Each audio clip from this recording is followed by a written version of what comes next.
Welcome to week 10 of our study in the book of Acts. Today we're going to be talking about Acts 24, 25, and 26, where Paul is on trial. Now, for a quick summary of this section, the theme of Paul's witness continues in these 3 chapters. The setting for his testimony shifts from Jerusalem to Caesarea and from the Jews to the Roman officials. But the primary focus was on the Jewish antagonism towards Paul. Here we find the Roman officials becoming more and more convinced that Paul really had broken no laws. But still, in the face of pressure from the strong Jewish opposition to Paul, they were hesitant to release him. So only an appeal to Caesar at the end ultimately removes Paul from the very real prospect that the officials would ultimately give in to pressure and turn him over to the Jews. This section, structurally, it's built around 3 major political figures before whom Paul appears: the Roman officials Felix and Festus, and the Jewish king Agrippa II. In form of it ultimately consists of 2 major speeches of Paul's, right? In the context of a formal trial at the beginning of his Caesarean confinement in chapters 24, 1 through 23, and in a hearing before Agrippa II and the Roman notables at the end of this section, chapters 25 and 26. And in the middle becomes this pivotal, kind of culminating moment where Paul appears to Caesar.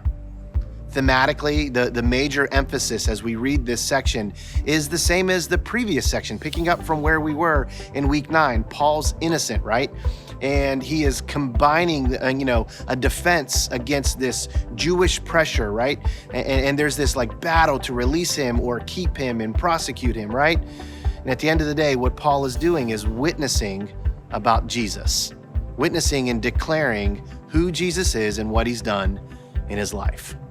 Now, specifically, what I want to do is I want to look at these 3 chapters and highlight a couple of things for us to note in our study. Beginning in Acts chapter 24, Paul is on trial before Felix. And here's what emerges as Paul defends these charges that are being put before him, right? So the real point of contention with the Jews is the resurrection. You can see this as Paul gives his own defense for these charges that are laid before him, right? See, Paul had literally broken no law, certainly no Roman law, not even the Jewish, religious laws that were in play in those times, right? The resurrection was ultimately the bone of contention with the Jewish leaders. And what separated Paul from his fellow Jews was that he was, according to his words, a follower of the way. And this meant that he believed the Messiah had come and the resurrection had already begun in Jesus. See, here's what we have to see. The stakes in this moment, they're very, very high. Paul was on trial for nothing less than his Christian faith itself. And Paul's defense aimed at getting the Roman court to realize that this was a matter of Jewish religious conviction and not a matter of Roman law. And when Paul finally lands his defense, the outcome of the trial, it could sort of only be described in terms of Roman officials, they're indecisive, right? They didn't really give a verdict. In rather sort of technical legal language, Luke states that Felix adjourned.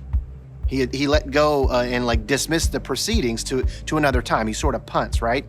Meaning that he was refusing to pass judgment until there was more evidence gathered.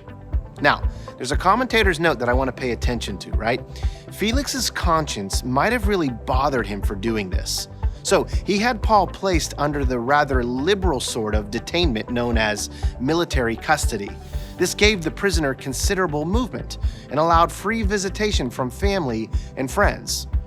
See, we know that he was aware of Paul's Roman citizenship, and we believe that this contributed to this special courtesy that he granted to this particular prisoner.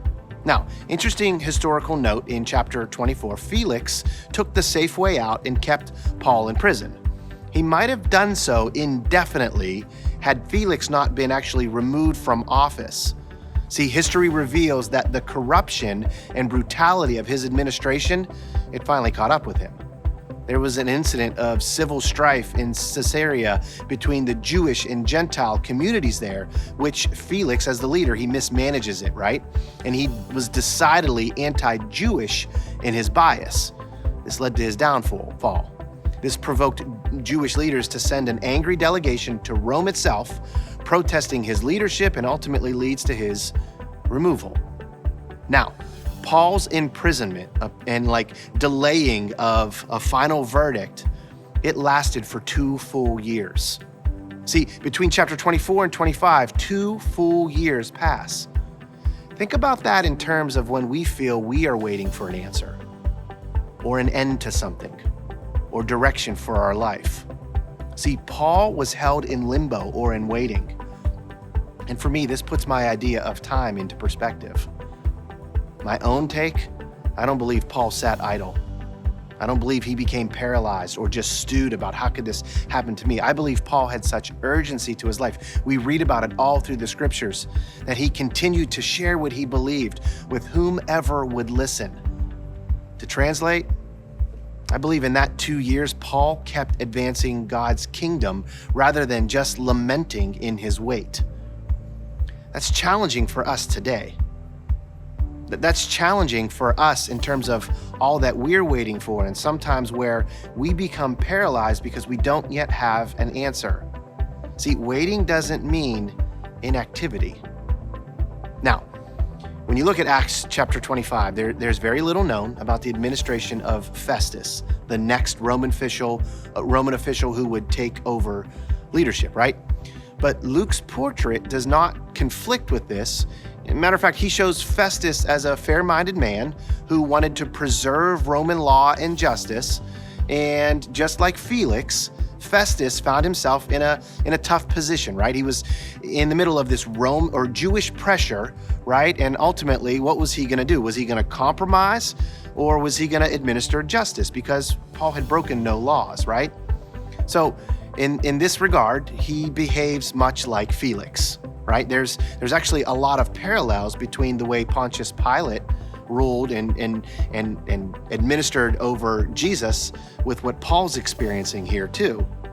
Festus convenes a court, and Paul's accusers assume a threatening position, right? They surround him physically as well as with their accusations. And just like with Felix, they're unable to prove anything. Luke doesn't necessarily specify their charges, but when you look at Paul's response, they're the same as those before. He was accused of teaching against Jewish law, defiling the temple, and plotting treason. And Paul emphatically denies this charge of treason. He had done nothing against Caesar. And in doing this, Paul ultimately kicks the whole situation up to the top of the food chain by invoking Caesar's ultimate authority in those times, right? This was granted to him according to his Roman citizenship. Now, when I look at this, I've always been curious, why appeal to Caesar? See, we ultimately know, later on, it seems like Paul was going to get out of these charges and eventually was going to be let go. But upon closer examination, Luke hints at what's really going on by noting that Festus wanted to grant the Jews a favor. Now, remember, it was this kind of leadership by favoritism that kept Paul in prison with a lot of freedoms, right? Earlier, Festus had refused the Jews this favor of transferring Paul to Jerusalem, but now he's bending to their political pressure. And favoritism is never a basis for justice. Paul realizes that. He knows this, right? And so now he knew that even though he had once narrowly escaped this plot in Jerusalem, and once he knew a Roman official who allowed him to have this sort of a very favorable sentence of imprisonment, he knew this was about to change. And so appealing to Caesar, it turned out to be a shrewd move in terms of his survival, but also in terms of the grand scheme of God's kingdom. Because we know that there was lots of ministry that flowed out of Paul's time in Rome. He evangelized while there. And he also wrote, some of the New Testament from Rome. Now, back to the narrative. Ultimately, like Felix, Festus punts. He doesn't deem himself in position to judge the matter, and after Paul's appeal to Caesar, Festus discusses all of this in detail with the Jewish king Agrippa II. And Agrippa elects to meet Paul himself. And there we pick up in Acts 26, this final section of week 10. Paul's speech in this section before King Agrippa, it forms the climax to his defense, really, in these last several chapters. It weaves together and presents in final form all of the themes of the previous 5 chapters. The charges against Paul that began with the temple mob in chapter 21, they were given their final verdict by the Jewish king himself. Paul was innocent on all accounts, and he could have been set free. This is what I was talking about, right? But Paul's defense is once again, he goes about this way of just giving an account of his experience with Jesus. This is the climax, right? He is defending himself, but ultimately, get this, he's bearing witness to Jesus and Jesus' life and work. This is a key. When we read Paul's words, we see that the theme is the resurrection. Paul wanted all of us, everyone who would listen, to know that his commitment to the risen Jesus was the real reason for his imprisonment.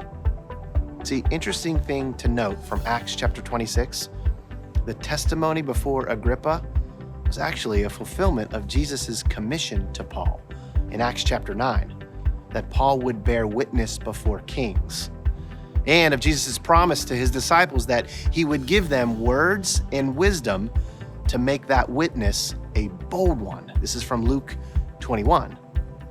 Now, here's what I mean about giving witness or testimony to Jesus. The speech before Agrippa is strikingly similar to Paul's other speech before the temple mob. As on both occasions, Paul gave a testimony of his personal experience in Jesus.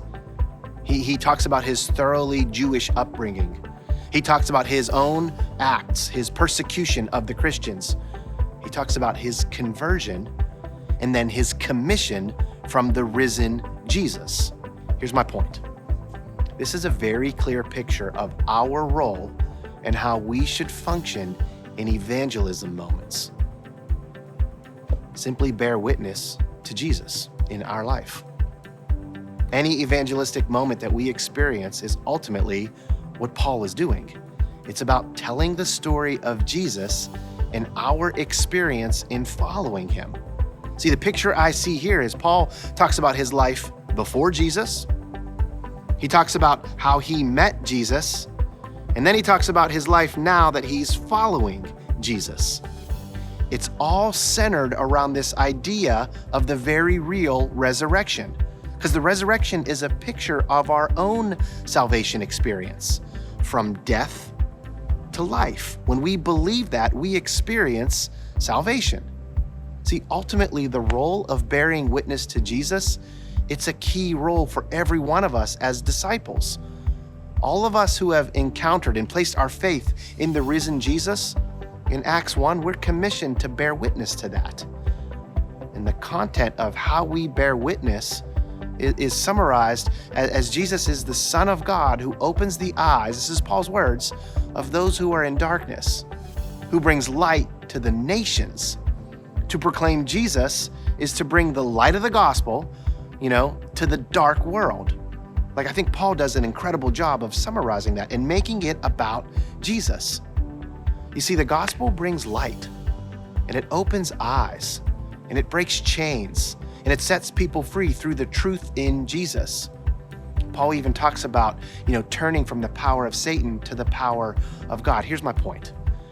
If you ever feel pressure when you're in a moment of evangelizing or witnessing, don't. Just tell the story of Jesus' resurrection, evidenced by your own journey from death to life, and allow the Holy Spirit to do the transforming and convicting. See, it doesn't appear when we read these chapters as though Paul ultimately was successful in those moments, right? Because we don't see Agrippa and Felix and Festus converting, but we don't know the ultimate story. See, these record just one moment in their lifetime of moments. And that's something that I always want to make sure I remember, that my role is to bear witness to Jesus, not to embellish.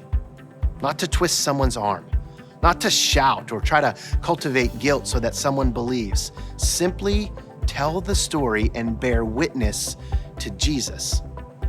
See, Paul makes it clear Jesus is the hero of our story. And our job is to simply recount our experiences and point to the resurrection, and then trust God to handle the rest. See, I love it. When we read about this legal section, we get a clear picture of how we can go about our lives of sharing light in a dark world.